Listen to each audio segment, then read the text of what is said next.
क्या है पूरा, क्या कहना? देखिए, बेसिक ये है कि जिन पार्टियों ने मुस्लिम रिजर्वेशन की बात की, जिन पार्टियों ने मुसलमानों को मुख्य धारा में लाने की बात की, कल उन्हीं पार्टियों ने सरेआम धोखा देकर मुसलमानों के खिलाफ, जो उनके अधिकारों के खिलाफ इस तरह का जो कानून बनने जा रहा है उसमें सहमति जाहिर की। यानी कि उनको सत्ता की परवाह है, जिनके वोट लिया, जिनके वोट से सरकारों में आए, उनकी परवाह नहीं।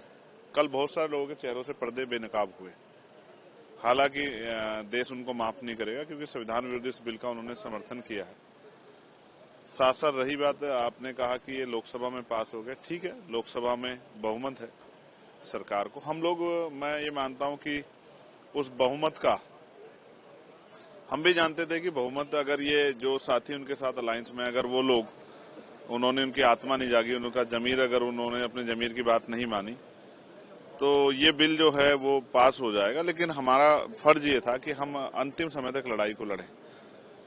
जो गलत हो रहा है, जो असंवैधानिक हो रहा है, उसके खिलाफ लड़ाई को लड़ा जाए, और तब तक लड़ा जाए जब तक जो है कुछ भी निश्चित ना हो जाए। अब हम लोग कोर्ट में भी जाएंगे और सड़कों पे भी जो है, अगर पार्लियामेंट से कोई कानून बन गया है ऐसा, या बनने जा रहा है जिसमें वो मानते हैं कि सही नहीं है, हम उसको दिल से स्वीकार नहीं करेंगे और सड़क पे अपने आंदोलन के जरिए उसका विरोध दर्ज कराएंगे। सरकार को वापस जो है उसकी गलती का एहसास कराने का काम करेंगे। और मैं फिर कह रहा हूं, कल होम मिनिस्टर ने कहा, बाकी मंत्रियों ने कहा कि ये कहा जा रहा है कि मुसलमान विरोधी नहीं है बिल, मुसलमान विरोधी है, ये अफवाह उड़ा, गुमराह किया जा रहा है, लेकिन मुसलमान विरोधी नहीं है। तो मैं होम मिनिस्टर को, सरकार को बताना चाहता हूं कि मैं नहीं कह रहा हूं। मैं जिस लोकसभा नगीना से, वहां के लोग मुझसे पूछ रहे हैं, मुस्लिम समाज के लोग, ये मैंने नहीं उनको सिखाया समझाया। उन्होंने मुझे बताया कि हमारे खिलाफ एक साजिश हो रही है और हमें नुकसान किया जा रहा है, आपको हमारी आवाज उठानी चाहिए। देश भर में जहां जहां जिस कॉन्स्टिट्यूंसी में जो है मुस्लिम समाज, उन्होंने सबको कहा। तो ये मुसलमानों की आम चिंता, मुसलमानों के मन में भय बैठ गया, और भय नहीं, ये सच भी है। कल इस पे बहुत चर्चा करते मैंने बताया कि इससे किस तरह के परेशानियां होंगी, और वो परेशानियां हम सब लोगों के सामने है।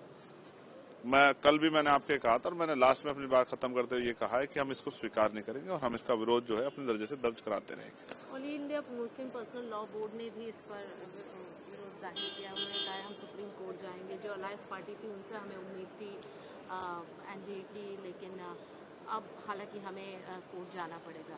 ठीक है, अगर ऐसा होता है, देखिए, वो समझिए कि हमें भी उम्मीद थी कि उनका जमीर जाएगा, और वो जो है अपने जमीर को ध्यान में रख के जो है वो संविधान विरोधी इस फैसले का विरोध करेंगे, लेकिन वो ऐसा नहीं कर पाए। खैर, कोई बात नहीं। ये इस बात को मैंने फिर कहा कि इस बात से सबक लेने की